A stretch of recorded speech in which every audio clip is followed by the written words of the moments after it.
السلام علیکم ورحمۃ اللہ وبرکاتہ. الحمد للہ رب العالمین والعاقبۃ للمتقین والصلاۃ والسلام علی رسولہ الکریم. اعوذ باللہ من الشیطان الرجیم. بسم اللہ الرحمن الرحیم. لقد کان لکم فی رسول اللہ اسوۃ حسنہ. محترم حضرات، یہ سیرت پر جو ہے وہ پروگرام چل رہا ہے اور آج اس کا 132واں سیریل ہے، 132. ہم ذکر کر رہے ہیں اللہ کے رسول صلی اللہ علیہ وسلم جب تبوک میں پہنچے اور ظہر کی نماز کے بعد آپ نے جو ہے وہ صحابہ سے خطاب کیا اور ایک تقریر کی.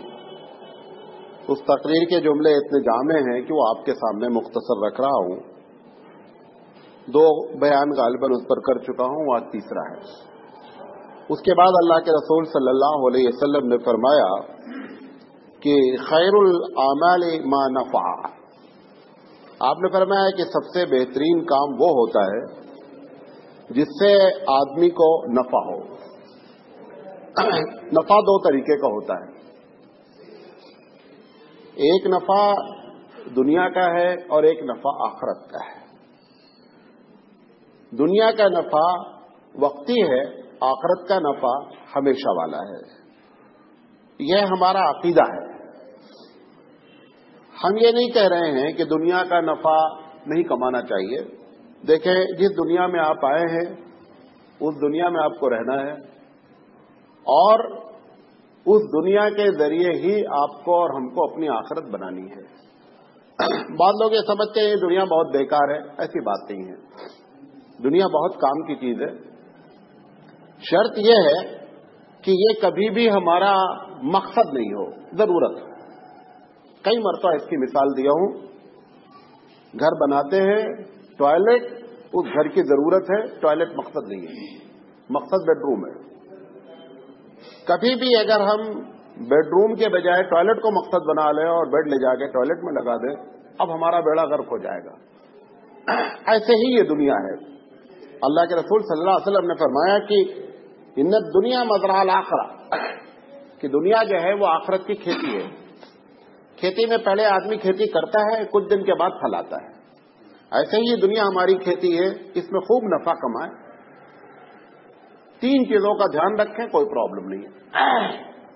نمبر 1، اس نفع کمانے میں حرام کام نہیں ہونا چاہیے. نمبر 1. نمبر 2، اس نفع کمانے میں فرض چھوٹنا نہیں چاہیے. نمبر 3، اس نفع کو حاصل کرنے میں کسی کا حق نہیں مارا جانا چاہیے. اگر یہ 3 چیزیں نہیں ہیں، آدمی جتنا بھی کما رہا ہے کمانا چاہیے. کمانے کے لیے دنیا رکھی گئی ہے. اللہ کے رسول فرماتے ہیں کہ بہترین کام وہ ہے جس کا نفع ہو. اب یہ ہم دیکھیں کہ ہم جو کچھ کر رہے ہیں اس کا نفع ہم کو دنیا میں کیا مل رہا ہے. اور اگر دنیا میں نفع نہیں مل رہا ہے تو اس کا مطلب وہ کام کیا ہے؟ بیکار ہے. اگر آخرت کی بات دیکھیں، آخرت کے نفع کی بات دیکھیں تو بہترین عمل وہ ہے جو آخرت میں فائدہ دے. ہم آپ کو ایک ترکیب بات بتاتے ہیں کہ آپ کا ہر کام آخرت کے لیے ہو سکتا ہے. دیکھیں، مومن کی جو زندگی ہے، بہت غور سے سنیے گا، مومن کی زندگی کی پالیسی ہی یہ ہے کہ آپ کا ہر کام کس کے لیے ہو؟ آخرت کے لیے ہو. آپ دھندا کر رہے ہیں، آپ گاڑی چلا رہے ہیں، آپ بزنس کر رہے ہیں، آپ جاب پہ جا رہے ہیں، سب میں آپ چاہیں تو اس کو آخرت کا کام بنا سکتے ہیں. مثال کے طور پر ایک ڈرائیور کا کام کرتا ہے. ایک آدمی اسٹیئرنگ پر کبھی کبھی ٹرک والا اپنے محلے میں گاڑی کھڑی رکھتا ہے. صبح اسٹارٹ کرتا گاڑی کو. گاڑی گرم کرنے کے لیے کیا کرتا ہے؟ ایکسیلیٹر پہ دھان دھان خوب ایکسیلیٹر دیتا ہے. اب اس کے بھی حالانکہ وہ چاہے اگر اسٹارٹ کر کے چھوڑ دے، اس میں کیا ہوتا ہے؟ آپ تیز ایکسیلیٹر دیں گے جلدی گرم ہو جائے گی. حالانکہ اگر آپ اس کو چھوڑ دیں تو 2-3-4 منٹ کے بعد وہ اپنے آپ دھیرے سے بھی کیا ہو سکتی، گرم ہو جائے گی. اب اس کو جلدی ہے، وہ ایکسیلیٹر دے کر کے پورے محلے والوں کو ستا رہا ہے. دھواں بھی نکلے گا اور آواز بھی ہوگی، محلے والوں کو تکلیف ہو رہی جہاں پہ گاڑی اس نے کھڑی کر رکھی۔ اگر وہ صرف یہ نیت کرے میں اسٹارٹ کر کے چھوڑ دوں گا بھلے 3 منٹ میں نہ لگے، یہ اس نے جو نیت کی کہ ہم محلے والوں کو نہیں ستائیں گے، یہ اس کا اسٹارٹ کرنے سے لے کر کے رات میں بند کرنے تک ثواب ہے۔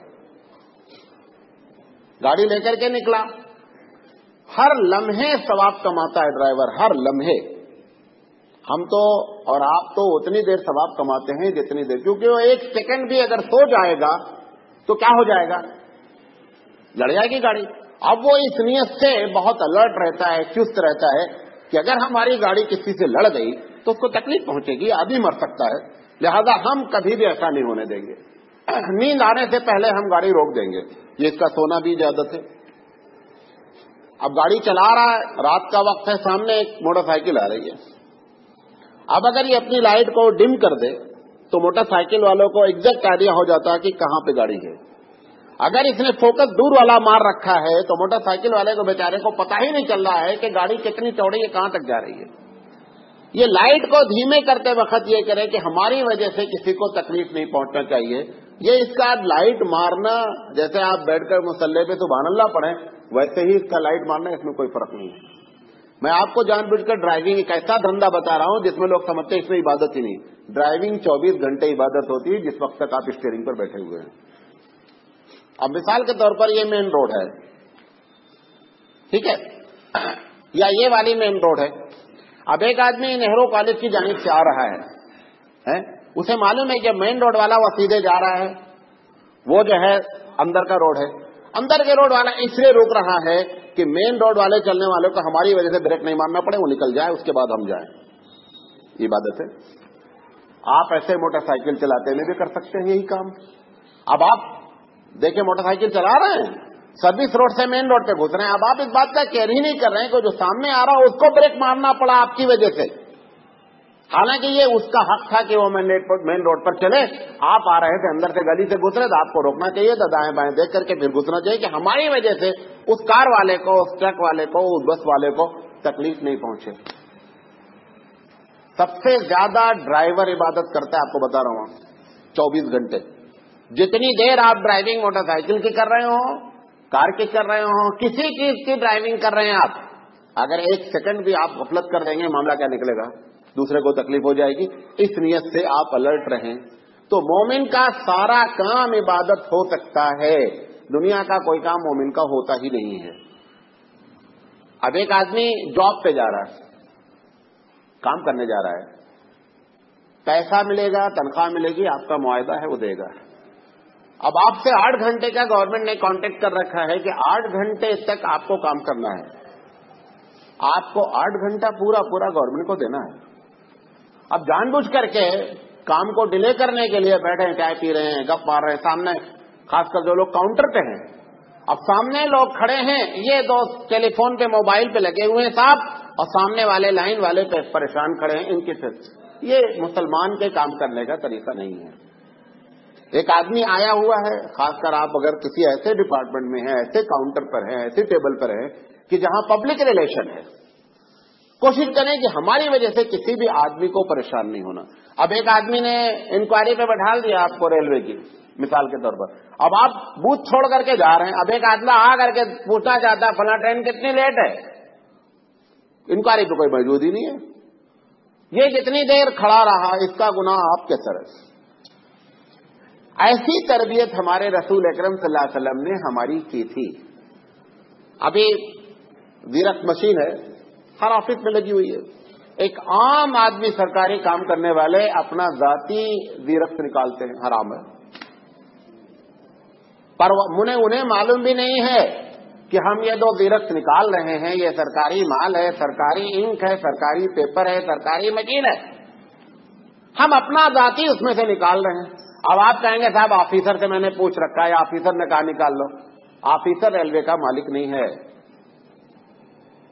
ریلوے کا مالک کون ہے؟ جیو آنا چاہیے، جیو جانتے ہیں، گورنمنٹ آرڈر آنا چاہیے کہ کلرک لوگ اگر اپنے ذاتی طور پر 50 پیج 60 پیج دن بھر میں نکال لیں، مہینے میں نکال لیں تو کوئی حرج نہیں، ورنہ کسی آفیسر کو کوئی رائٹ نہیں ہے کہ وہ آپ کو کہہ دے کہ آپ نکال لیں، ہم ذمہ دار ہیں، وہ اس کا مالک ہی نہیں ہے۔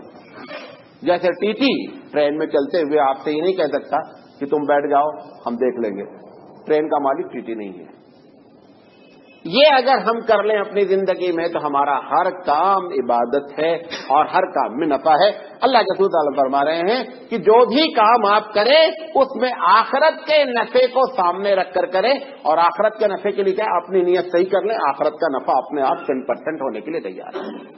اب میں ایک کی مثال دیں, ایسے ہی ہر ڈپارٹمنٹ کا معاملہ ہے, ہر ڈپارٹمنٹ کا معاملہ ہے. ہر آدمی چاہے تو آسانی سے نیکی کما سکتا ہے. جنت جانا مشکل کام نہیں. اس لحاظ سے جنت جانا اس لحاظ سے بہت مشکل ہے کہ ہم جو ہے اپنی نیت کو درست ہی نہیں کریں. اسی لیے بخاری علیہ الرحمہ کی سب سے پہلی حدیث جو انہوں نے نقل کی, انما الاعمال بالنیات, کہ عمل کا, آپ کے کام کا جو ڈپینڈ کرتا ہے وہ اس چیز پر ڈپینڈ کرتا ہے کہ آپ کی نیت کیا ہے. انشاءاللہ کبھی زندگی اس پر ہم بہت تفصیل سے بات کریں گے, کیونکہ اس کا غلط معنی بھی بعض لوگ بہت لیتے ہیں. جیسا ہماری نیت اچھی ہے, یہ ایک مستقل تقریر ہے, کبھی انشاءاللہ زندگی تو آپ کے سامنے گھنٹہ 1.5 گھنٹے کے ہم اس پر بات کریں گے. بہرحال اللہ کے رسول صلی اللہ علیہ وسلم فرما رہے ہیں کہ بہترین عمل وہ عمل ہے جس میں آپ کو فائدہ پہنچے, اور یقینی بات ہے کہ اس فائدے سے مراد اللہ کے رسول آخرت کی بات کہنا چاہ رہے ہیں. تو دنیا کا فائدہ بھی ہو سکتا ہے, آخرت کی فائدہ بھی ہو سکتا ہے. شرط یہ ہے کہ ہم اپنی نیت کو صحیح کر لیں. بات سمجھ آ گئی میری؟ اچھا, اس کے بعد اللہ کے رسول نے فرمایا کہ خیر الہدی متبع, بہترین ہدایت وہ ہے جس کو فالو کیا جائے. میں آپ کے سامنے ایک تقریر کر رہا ہوں کہ دیکھو پوری دولت لٹا دینا چاہیے, اللہ کے راستے میں سب کچھ لگا دینا چاہیے. آپ وہاں سبحان اللہ ماشاء اللہ کرنا کسی کو نہیں ہے. ایسی تقریر کرنے کا کوئی فائدہ نہیں ہے. اللہ کے رسول کہہ رہے ہیں کہ بہترین بات وہ ہے, بہترین ہدایت ہے کہ لوگوں کو عمل پر اکسا سکے, لوگ اندر سے یہ ہو کہ ہاں یہ کام بہت آسان ہے, کرنا چاہیے. اللہ کے رسول کہا ان الدین یسر, دین آسان ہے. آپ نے جو فرمایا یسرو, لوگوں سہل سہل باتیں بتاؤ, ولا تعسرو, مشکل والی باتیں نہیں بتاؤ کہ لوگ اسلام سے بیزار ہو کر کے کہیں کہ اس مذہب میں کہاں ہم پیدا ہو گئے. ایسی باتیں نہیں کریں. تو بہترین عمل ہمارا مزاج کیا ہے, ہم آپ کو سبحان اللہ حاصل کرنے, جیسے شاعر ہوتا ہے نا, شاعر کو داد چاہیے. کیا چاہیے؟ واہ واہ واہ واہ واہ واہ. اس شعر پر عمل کتنا ہو سکتا ہے اس شاعر سے کوئی بحث نہیں ہے. شاعر کو داد کلیکٹ کرنا ہے, داد مل گئی, اس کی مزدوری ہو گئی.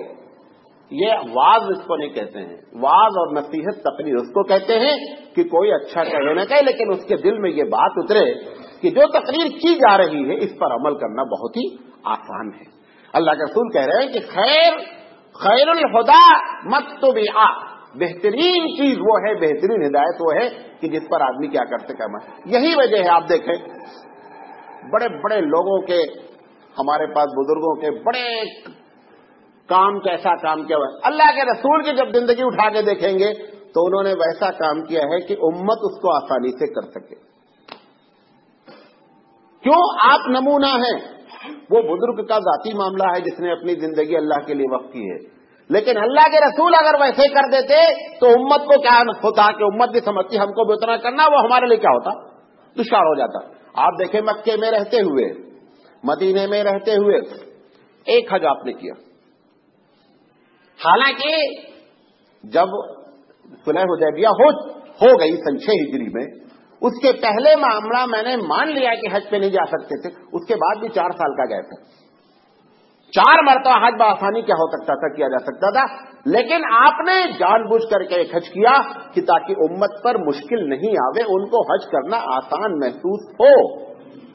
اللہ کے رسول کی پوری زندگی اس پر گزری ہے کہ آپ صلی اللہ علیہ وسلم نے اس طریقے پر ہم کو چلانے کی کوشش کی جو اگر آپ عمل کرنا چاہیں اور ہم عمل کرنا چاہیں تو نہایت آسان ہو. یہی بات اللہ کے رسول فرما رہے ہیں کہ بہترین ہدایت کی بات وہ ہوتی ہے کہ جس پر لوگوں کا عمل کرنا آسان ہو جائے. ہم تقریریں کرتے ہیں, خاص کر اس میں تقریر کرنے والوں کے لیے سب سے بڑی بات ہے.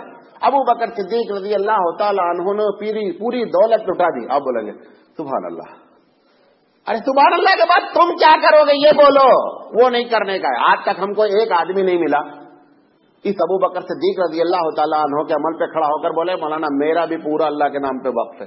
کوئی نہیں ہے. میں نہیں کہہ رہا ہوں, ابو بکر کی فضیلت اپنی جگہ ہے, لیکن جو آپ سبحان اللہ کلیکٹ کرنا چاہ رہے ہیں اس واقعے کو بیان کر کے، اس سے بہتر آپ وہ بتائیں کہ وہ مزدور بھی گیا اس میں جس کے پاس کچھ نہیں تھا، اور کہا اللہ کے رسول میں رات میں مزدوری کر کے لا کر کے آپ کی خدمت میں عرض کروں گا، وہ آپ کے لیے آسان ہے کرنا۔ حضرت عمر رضی اللہ تعالیٰ عنہ کو دیکھیں، عبد الرحمن بن عوف رضی اللہ تعالیٰ، سب نے دیا ہے۔ ہر آدمی اپنی طاقت تو بہترین کام وہ ہوتا ہے، بہترین بات وہ ہوتی ہے کہ جس پر عمل ہو سکے، ممکنات میں سے ہو۔ بایزید بستامی علیہ الرحمہ بہت بڑے بزرگ آدمی ہیں، ان کے بغل میں ایک کرسچن رہتا تھا اور ایک پڑوسی مسلمان تھا۔ اس مسلمان نے کہا اس کرسچن سے کہ دیکھو بڑے شرم کی بات ہے کہ بایزید بستامی جیسا بزرگ تمہارے پڑوس میں تم اب تک اسلام نہیں قبول کیا۔ یقینی بات ہے بہت بڑے بزرگ ہیں۔ وہ کرسچن کیا جواب دیتا معلوم؟ وہ بولتا دیکھو بایزید بستامی بہت بڑے بزرگ ہیں، میں جب ان کے عمل کو دیکھتا ہوں تو میں سوچتا میں اتنا کر ہی نہیں سکتا۔ وہ 24 گھنٹہ عبادت میں، کیونکہ انہوں نے وہ اللہ کے لیے وقف ہو گئے تھے، دیوانے تھے اللہ کی یاد میں، اس نے سمجھا یہی اسلام ہے۔ وہ بولا میں بایزید بستامی کو جب دیکھتا ہوں تو ہم کو ایسا لگتا ہے کہ میں کبھی بھی اتنا کام کر ہی نہیں سکتے، لہٰذا اسلام اگر قبول کیے تو مصیبت آ جائے گی ہمارے لیے۔ اور رہے تم دوسرے پڑوسی ہو تو تم سے بہتر ہم خود ہیں۔ وہ اتنا کرپٹ، وہ چوٹی پر پہنچے ہوئے، چوٹی والے کو ٹچ نہیں کر سکتا، کرپشن میں جا نہیں سکتا، وہ بولا ہم جہاں وہاں بہتر ہیں۔ یہ کس کا نتیجہ نکلا؟ یہ نتیجہ یہ میں نہیں کہہ رہا ہوں کہ وہ بزرگی ان کی، لیکن اللہ کے رسول صلی اللہ علیہ وسلم نے کیا کیا؟ ایسا نہیں کیا جان بوجھ کر کے کہ لوگ اس پر عمل کر سکیں۔ ہماری ذات سے بھی نیچے والے آج ہمارے ساتھ کیوں نہیں کوئی اسلام قبول کر رہا ہے؟ مولانا سراج کو دیکھ کر ایک آدمی بھی آج تک مسلمان نہیں ہوا۔ تم نہ دیکھ کے کہاں سے ہوتا؟ کیوں؟ کیا وجہ ہے؟ وہ یہ سمجھتا ہے کہ اس آدمی کو دیکھنے کے بعد ہمیں کوئی نصیحت ایسی نہیں مل رہی ہے۔ بھائی جھوٹ یہ بولتے ہیں، معاملات یہ خراب کرتے ہیں، چوری یہ کرتے ہیں، رشوت یہ لیتے ہیں، مرڈر کے کیس میں یہ نمبر ہیں، گینگ رجسٹر ہوتا ہے اس میں یہ نمبر۔ وہ سکتا ہے کہ مسلمان کیوں بنے؟ ہم آخر کون کی ان کے اندر خوبی ہے؟ ہم نے اسلام کو آنے میں رکاوٹ، ہم خود ذات، ہماری ذات رکاوٹ ہے۔ ہم کو دیکھ کر کے کوئی کبھی اسلام سے متاثر نہیں ہوا۔ جتنے لوگ دنیا میں مسلمان قبول کر رہے ہیں وہ اسلام کی حقانیت کی بنیاد پر، اسلام کے سچ ہونے کی بنیاد پر اسلام قبول کر رہے ہیں۔ ہم کو دیکھ کر کوئی نہیں ہو رہا، ہم کو دیکھ کر لوگ نفرت کر رہے ہیں، اور یہ بہت بڑا گناہ ہے، یہ بھی بتا دیں آپ کو۔ کم سے کم ہماری وجہ سے کوئی مسلمان نہیں ہو ٹھیک ہے، لیکن ہم کو دیکھ کر کے وہ کبھی فیصلہ نہیں کرے کہ صاحب اس سے بہتر ہم خود ہیں۔ تو بہترین چیز یہ ہے، اس لیے عمل میں کیا کرے؟ ایسی باتیں کریں کہ لوگوں کو عمل کرنا آسان ہو جائے۔ اب اس میں دو چیزیں ہوتی ہیں۔ سب سے پہلی چیز یہ ہے کہ آپ جس ہدایت کی بات کر رہے ہیں اس کا وقت مناسب ہو۔ ایک آدمی شراب پی رہا ہے، اب آپ کو چڑھ گئی کہ مجھے اس کو بتانے کا شراب ناجائز ہے، خوب پیے ہوئے جا کر آپ اس کو سمجھانا شروع کیے، دیکھو بھائی شراب بہت بری چیز ہے۔ یہ اس وقت جو آپ نے وقت چوز کیا ہے یہ شراب سمجھانے کا وقت نہیں ہے۔ تو کب اچھی بات بری ہو جاتی ہے؟ جب آپ غلط وقت پہ سلیکشن کر لیتے ہیں اچھی بات کو بتانے کا۔ بات سمجھ رہے؟ اچھی بات کو بتانا ہے لیکن وقت کیسا چوز کیا جا رہا ہے، غلط چوز کیا جا رہا ہے، نتیجہ یہ نکلے گا کہ اس کے کوئی رزلٹ ہونے والے نہیں ہیں۔ اس لیے قرآن مجید کہے گا ادعو الی سبیل ربک بالحکمہ، حکمت سے لوگوں کو بلاؤ، حکمت سے بات کرو۔ ایک آدمی اپنے قوم کا لیڈر ہے، پیسے والا ہے، آپ اس سے اس انداز میں بات کریں، اس کے مرتبے کا لحاظ رکھیں، اس کے شعبے کا، اس کے لیڈر کا لحاظ رکھیں، اس کے قبیلے کا بڑا ہے اس کا لحاظ رکھیں۔ اللہ کے فرمایا تو کلم الناس علی قدر عقولہم۔ دوسری چیز آپ نے فرمائی کہ جو جس دماغ والا ہے، اب ایک آدمی جو ہے وہ کم پڑھا لکھا ہے، بہت کم پڑھا لکھا ہے، میں بات کر رہا ہوں جیسے کوئی عالم سے بات کرتا ہوں، بولے گا مولانا صاحب چونکہ چنانچی بہت بولے لیکن سمجھ میں کچھ نہیں آئے گا کہنا چاہ رہے۔ یہ چونکہ چنانچی کا وقت نہیں ہے وہاں پر آپ اس کے، مجھے ایک ڈرائیور کی ایسوسیشن میں تقریر کرنا تھا، میں بہت پریشان، اللہ ان سے کیا بولنا، ویسے مشہور ہے کہ ڈرائیور سب سے زیادہ بدمعاش لوگ ہوتے ہیں، اللہ ماشاء اللہ۔ میں بڑا دعا کیا اللہ اب ان کے سامنے کیا فضیلت بیان کرنا کیا کرنا، بس وہ جو آپ کے سامنے ابھی ڈرائیور کی تقریر کی وہ تقریر کر دیا. آپ یقین جانیں ڈرائیور اتنا خوش ہوئے اور ایک بڑا طبقہ بولا مولانا میں تو انشاءاللہ اب ایسے ہی کرتا ہوں، عبادت ہماری ہم کو معلوم ہی نہیں تھا کہ ہمارا یہ ٹرک چلانا بھی عبادت ہو سکتا ہے، آپ تک کوئی بتایا ہی نہیں. جس آدمی ہے تو کب آپ کی بات مانی جائے گی؟ مصلحت سے بات کریں، وقت کا صحیح سلیکشن کریں اور لوگوں کے دماغ کو سامنے رکھ کر کے بات کریں. ایک اسٹوڈنٹ آتا ہے، طالب علم آتا ہے، ان کے درمیان بات کرنا. اب آپ اس کو اس انداز میں سمجھائیں کہ جو اس کے ڈپارٹمنٹ سے اس کے اسٹوڈنٹ سے تعلق کرتا ہے. مثال طور پر پرسوں میں نے بات کی کہ اگر ایک اسٹوڈنٹ کو یہ معلوم ہو جائے کہ کل یہ پیپر آنے والا ہے، کیسی محنت کرے گا وہ؟ جناب یہ کل پیپر آنے والا ہے. اب اس اسٹوڈنٹ کے دماغ میں بات اٹھتی ہے کہ آخرت کا پیپر اللہ کے رسول نے بتایا ہے کہ کل آنے والا ہے. اب اس کو ٹیلی کرتی بات، یہ کیا ہوتی ہے؟ بات ٹیلی کرتی ہے. اللہ کے رسول صلی اللہ علیہ وسلم تو الگ الگ مزاج تھا بات کرنے کا. ایک آدمی کے بارے میں اللہ کے رسول معلوم ہو جاتا ہے یہ ماں کا نافرمان ہے، تو اس کے سامنے کیا بات کرتے ہیں؟ اللہ کے رسول کہتے ہیں کہ دیکھو سب سے بہترین عمل یہ ہے کہ ماں کی فرمانبرداری کی جائے. ایک آدمی پتا چلا کہ زکات میں آناکانی کرتا ہے، اس وقت آپ زکات کے فضائل اس کے سامنے بات کرتے ہیں. تو اس لحاظ سے اگر ہم گفتگو کرتے ہیں تو لوگوں کا ٹچ بھی ہوتا ہے، لوگ اس پر عمل کرنے کے لیے تیار بھی ہوتے ہیں. پھر تیسری بات آپ نے فرمائی شر العما امی القلب، سب سے بہترین سب سے بدترین اندھاپن دل کا اندھاپن ہے. سب سے بدترین اندھاپن دل کا اندھاپن ہے. اندھے سے مراد یہ اندھا نہیں ہے. دل کا اندھا ہونے کا مطلب یہ ہے کہ دو مطلب ہو سکتے ہیں اس کے. ایک مطلب یہ ہے کہ ساری بات سمجھ میں آ رہی ہے، دل آمادہ ہی نہیں ہو رہا ہے عمل کرنے کے لیے، اس کا مطلب دل اندھا ہے. ہوتا نا؟ ہم نے ایک مسئلہ بتایا آپ کو، کیا یہ تجارت میں جو آپ کر رہے ہیں یہ جو سامان خرید رہے ہیں ناجائز ہے؟ آپ کو ایک دم اتر گئی بات کہ بات صحیح ہے، عمل نہیں کرنا ہے، مطلب دل اندھا ہے. یہ اندھاپن زیادہ خطرناک ہے بنسبت آنکھوں کے اندھا ہونے کے. دیکھیں برائی میں جب ایک مسلمان برائی کے بارے میں بات کرتا ہے، ایک بڑا طبقے کو الحمدللہ یہ سمجھ میں بات آتی ہے کہ میں جو یہ کر رہا ہوں یہ غلط ہے. اب جب ہم عوام اس پر نہیں کرتے ہیں تو یہ اس بات کی طرف اشارہ ہے کہ ہمارا دل مردہ ہو چکا ہے. اللہ سے اپنے دل کو زندہ کرنے کی دعا مانگے کہ پروردگار عالم کیا بات ہے کہ بات سمجھ میں آ رہی ہے کہ یہ حرام ہو رہا ہے، یہ غلط ہو رہا ہے، یہ تجارت غلط ہے، یہ جاب غلط ہے، اس کے باوجود ہم آمادہ نہیں ہو پا رہے ہیں کام کرنے کے لیے. اس کا مطلب یہ ہے کہ دل مردہ ہو گیا. اسی کو اللہ کے رسول کہہ رہے ہیں کہ بدترین جو ہے کیا اندھاپن ہونا، وہ دل کا اندھا ہونا ہے. اسی کو قرآن مجید کہتا ہے کہ ختم اللہ علی قلوبہم. جب ایسے حالات بگڑ جاتے ہیں تو پروردگار عالم کیا کرتا ہے؟ دل پر مہر لگا دیتا ہے. اب جب مہر لگ جاتی ہے تو کوئی چیز لفافے میں اندر نہیں جاتی. اب لفافے پہ آپ نے سیل لگا دیا، کوئی چیز اندر رکھنا چاہیں گے اندر نہیں جائے گی. ایسے ہی دل پر جب اللہ سیل لگا دیتا ہے تو کوئی چیز کب لگاتا وہ سیل یہ بھی سمجھ لیں، پہلے دن نہیں لگاتا. صحیح حدیث ہے. اللہ کے رسول نے فرمایا کہ جب ہم گناہ کرتے ہیں تو ہمارے دل پر ایک ڈاٹ آتا ہے. دل ہمارا اللہ نے دل کے ساتھ ساتھ ایک سینسر بھی لگا رکھا ہے. وہ سینسر یہ بتاتا ہے کہ بھائی غلطی کر رہے ہو. آپ نے دیکھا ہے ڈرائیونگ میں آپ 120 کے اوپر جب جاتے ہیں تو وہ بجاتا ہے T T T T T. کیا کہہ رہا ہے؟ وہ کہہ رہا ہے کہ خطرے سے اوپر جا رہے ہو. اب جو نئی گاڑیاں آ رہی ہیں، خیر یہاں تو ابھی نہیں، باہر کی دنیا میں وہ تھوڑی دیر بچانے کے بعد بند ہو جاتا، 3-4 منٹ بجانے کے بعد وہ جو بیپ اس کی ہوتی ہے بند ہو جاتی ہے. مطلب کیا کہ تم کو میں نے بتا دیا، اب تم جہنم میں جانا چاہتے ہو جاؤ جہنم میں. ایسے ہی ہمارا دل ہے. ہم غلطی کوئی بھی ایسا نہیں مسلمان ہے کہ کنفیوز ہو کر کے شراب پیا ہو.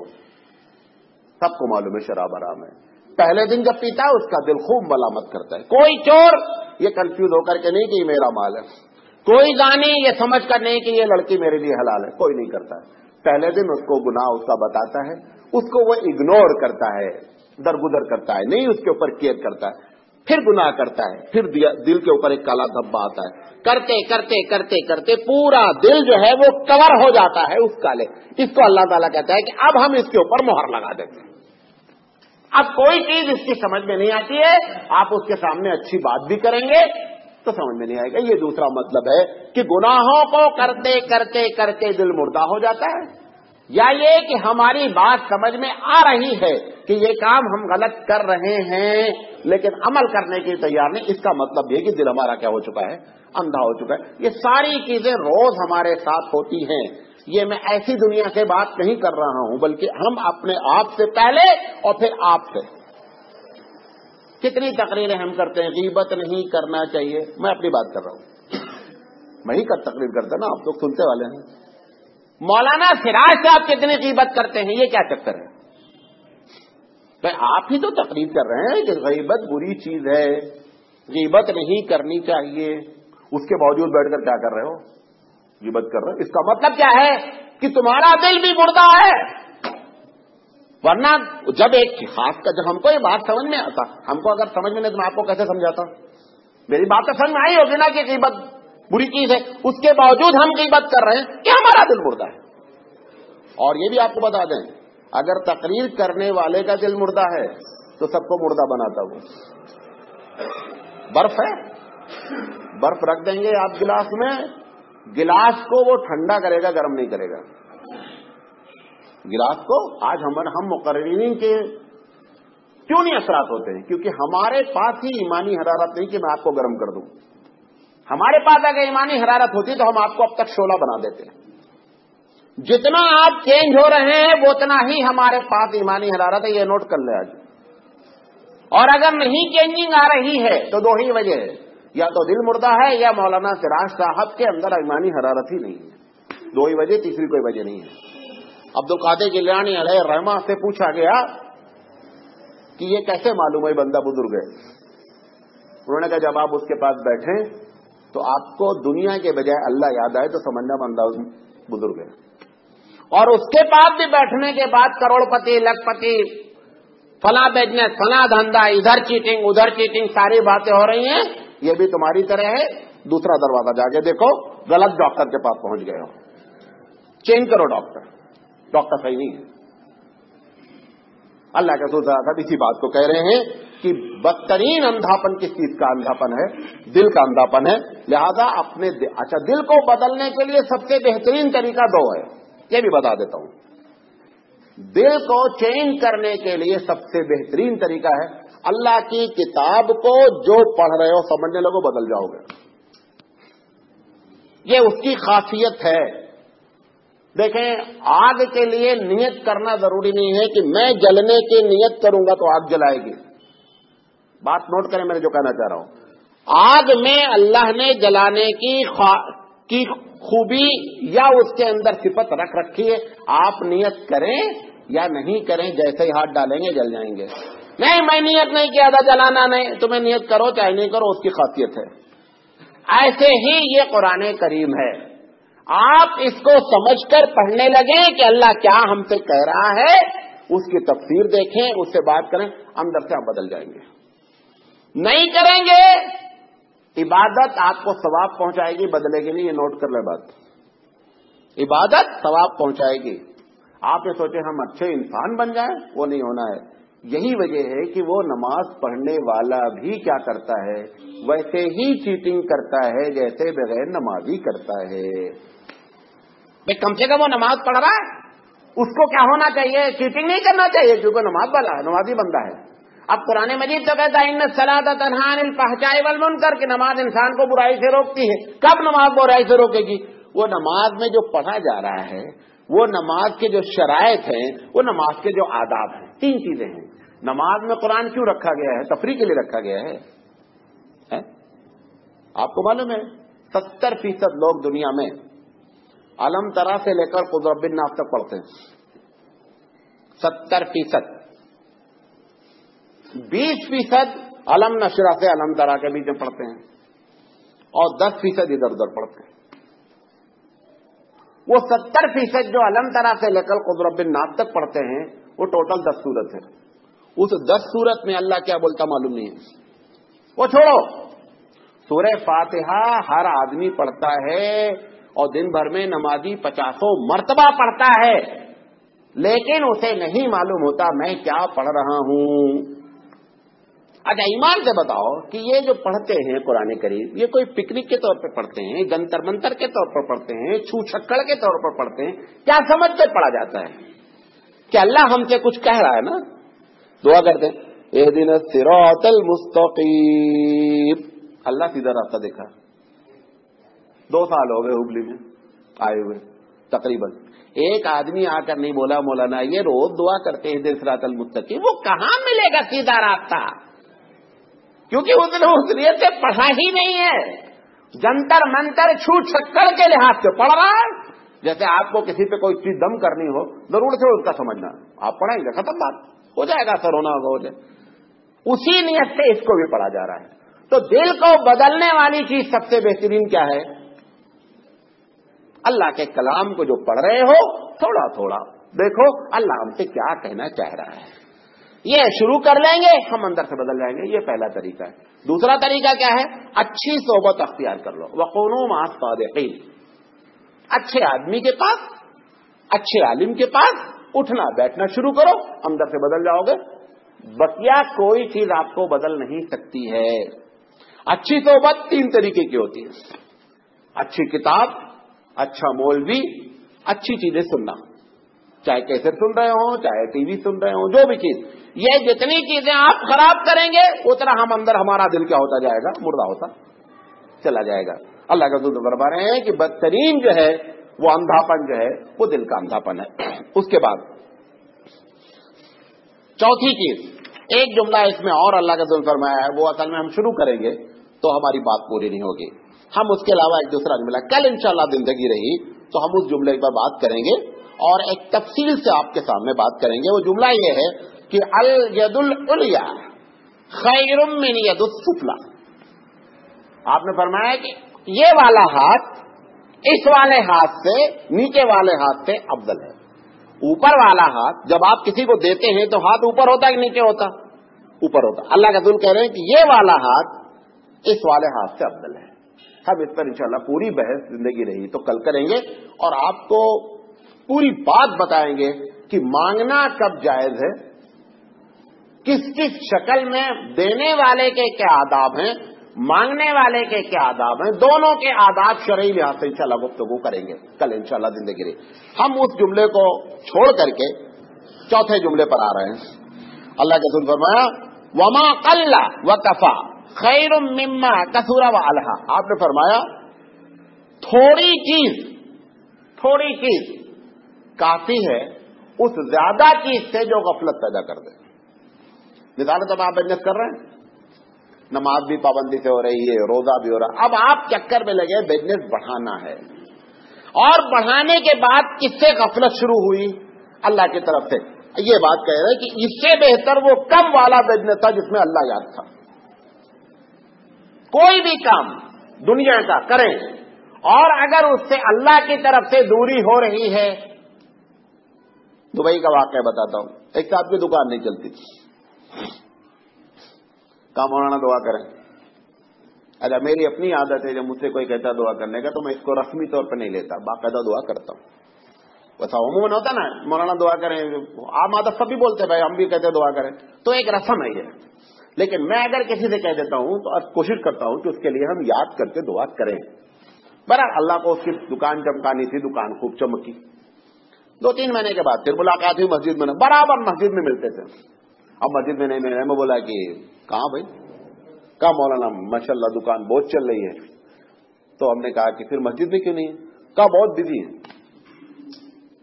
کیا مطلب ہوا کہ کم تمہارے لیے زیادہ بہتر تھا. اس زیادہ نے کس سے تم کو کاٹا؟ اللہ سے کاٹا. وہی بات کہہ رہے ہیں کہ اگر کسی چیز سے غفلت پیدا ہو رہی ہے, کس کی جانب سے؟ اللہ کی جانب سے, آخرت کی جانب سے, دین کی جانب سے, تو بہتر ہے کہ چھوڑے پر قناعت کر کے اللہ والے بنے رہو, زیادہ کے چکر میں نہیں پھنسو. اسی وجہ سے اب دوسری بات سنیے, اسی وجہ سے غریب کی فضیلت اللہ کے نزدیک بہت زیادہ ہے. غریب سے مراد وہ غریب نہیں ہے جو دین سے بھی دور ہے. غریب سے مراد وہ غور سے سنیے گا, غریب سے مراد وہ غریب کے اپنے غربت پر قناعت کیا کہ اللہ اگر ہم زیادہ بڑھیں گے تو تجھ سے دور ہو جائیں گے, زیادہ غریبی مجھے پسند ہے. ایسے غریب کو اللہ کے رسول نے فرمایا کہ 500 سال پہلے جنت میں داخل ہوگا. 500 سال پہلے جنت میں داخل ہوگا. لوگ اس کو مطلقاً غریبی کہہ دیتے ہیں. مطلقاً غریبی مراد نہیں ہے. غریب تو بہت سے پوشرات بھی کر رہے ہیں. اب وہ غریب کو آپ کہتے ہیں غریب 500 سال جنت میں جائے گا تو خوش ہو گیا, چلو بھیا یہ تو اچھا ہے, غریب بنے رہو جنت میں چلے جاؤ. نہیں, وہ غریب اس لیے بنا رہا, آگے نہیں بڑھا کہ اگر آگے بڑھیں گے تو ہم کو خطرہ کس چیز کا ہے, ہم اللہ سے دور ہو جائیں گے. ہم تو اللہ سے قریب رہنا ہے, بھلے ہم ایک وقت کھانا کھائیں گے لیکن اللہ سے قریب رہیں گے. لہٰذا ہم کو ایسی امیری نہیں چاہیے. اس بنیاد پر اگر کسی نے غریبی اختیار کر رکھی ہے, یہ غریب اللہ کے نزدیک سب سے محترم ہے. اور 500 سال حدیث میں آتا ہے کہ جنت میں پہلے جائے گا, اور اس 500 سال سے مراد کیا ہے یہ رب ذوالجلال ہی جانتا ہے, کسی کو نہیں معلوم ہے. تو اللہ کے رسول جو بات کہہ رہے ہیں کہ تھوڑی چیز جو ہم کو اور آپ کو اللہ اور اس کے آخرت سے غفلت میں ڈال دے, اس سے بہتر ہے زیادہ والے سے. ہماری جتنے آج اس دنیا میں آپ ہبلی شہر لے لیں, سب سے زیادہ مسلمانوں میں جو بے دین ہوگا سب سے زیادہ مالدار ہوگا, الا ماشاء اللہ. اور اگر کوئی مالدار ہو کر دیندار ہے, بہت بڑا بزرگ آپ کو بتا رہا ہوں, مال سب سے پہلے دین سے کیا کرتا ہے, آپ کو دور کرتا ہے. اسی محفل میں آئے ہیں, لوگ آئے ہیں, جو بہت بڑا ہے وہ کبھی نہیں آئے گا. اس کو توفیق ہی نہیں ہوگی کہ چلو اللہ رسول کی بات سنیں, کیونکہ اس کے ماں بھی ٹرک کا دھندا کر رہا ہے, جو بھی دھندا کر رہا ہے. ایک فون آ رہا ہے, ٹرک وہاں ٹرک آئے, دوسرے کو ڈیزل ڈالنا ہے, چوتھے میں ٹائر پھٹ گیا ہے, فلاں ہو رہا ہے. کسی کو بھی چارہ لگا ہوا, کہاں مولانا صاحب کی تقریر سننے کے لیے اس کے پاس ٹائم ہے. ہمیشہ مال کیا کرتا ہے انسان کو, اسی لیے حضور فرماتے ہیں جب دنیا آتی ہے آخرت چلی جاتی ہے, جب آخرت آتی ہے تو دنیا چلی جاتی ہے. اور اگر کسی کو دونوں نصیب ہے وہ رب ذوالجلال کا شکر کرے, وہ دنیا میں 1% لوگ ہیں, 1% سے زیادہ نہیں ہے. آپ اسی شہر میں آپ اندازہ کر لیں کہ جو لوگ دین کے پروگرام میں دینداری میں آگے ہیں وہ 99% امیر زیادہ نہیں ہوں گے. جو امیر ہوں گے وہ تو دین بیزار, اور پھر بیٹھ کر کے اتنا ہی نہیں چلو نہیں کام کریں, بیٹھ کر کے کمنٹ الگ پاس ہوگا ڈائننگ ہال میں, ارے دیوانے ہیں, پاگل ہیں, لگے رہتے ہیں, بے مطلب کا کام نہیں ہے, الگ الگ کمنٹ ہوتا رہے گا. یہ سب مال کا چکر ہے. اگر ایسے مال سے ہم اللہ سے دور ہوئے ہیں, آپ شکر ادا کریں کہ ہم رب ذوالجلال کے قریب ہیں, بھلے جو ہے وہ تھوڑا سے کھا رہے ہیں, کیونکہ زیادہ کتنے دن کی پرابلم ہو سکتی ہے, 60 سے 70 سال. 70 سال سے زیادہ بہت کم لوگ دنیا میں زندہ رہتے ہیں. یہ 60-70 سال کی بات ہے. اس کے بعد اسی کا معاملہ ہے جو اللہ کے قریب رہا ہے. ایک بات اور کر کے اپنی بات ختم کرتے ہیں. اللہ کے رسول اس کے بعد فرمایا کہ شر المعذرتی حین یحضر الموت. آپ نے فرمایا کہ بدترین ایکسکیوز سمجھتے ہیں, معذرت, عذر, موت کے وقت کا عذر. جب آدمی دیکھ لیتا ہے فرشتے آنے لگتے ہیں, موت کا آخری وقت ہو جاتا ہے, اب وہ اللہ کی طرف رجوع کرنا چاہتا ہے. اللہ کے رسول فرما رہے ہیں کہ وہ بدترین وقت ہے تمہارا اللہ کی طرف رجوع ہونے کا. بڑا اس نے ٹائم دیا. ایسا نہیں کرتا اللہ تعالیٰ کہ آپ کو کبھی اچانک پکڑ لے, کبھی ایسا نہیں ہوتا, بہت کم اللہ ماشاءاللہ. پھر مسلمان دعا کرتے ہیں رات میں سوتے وقت, صبح اٹھتے ہیں دعا کرتے ہیں الحمدللہ الذی احیانا بعد ما اماتنا والیہ النشور. اللہ تو نے موت کے بعد زندگی بخش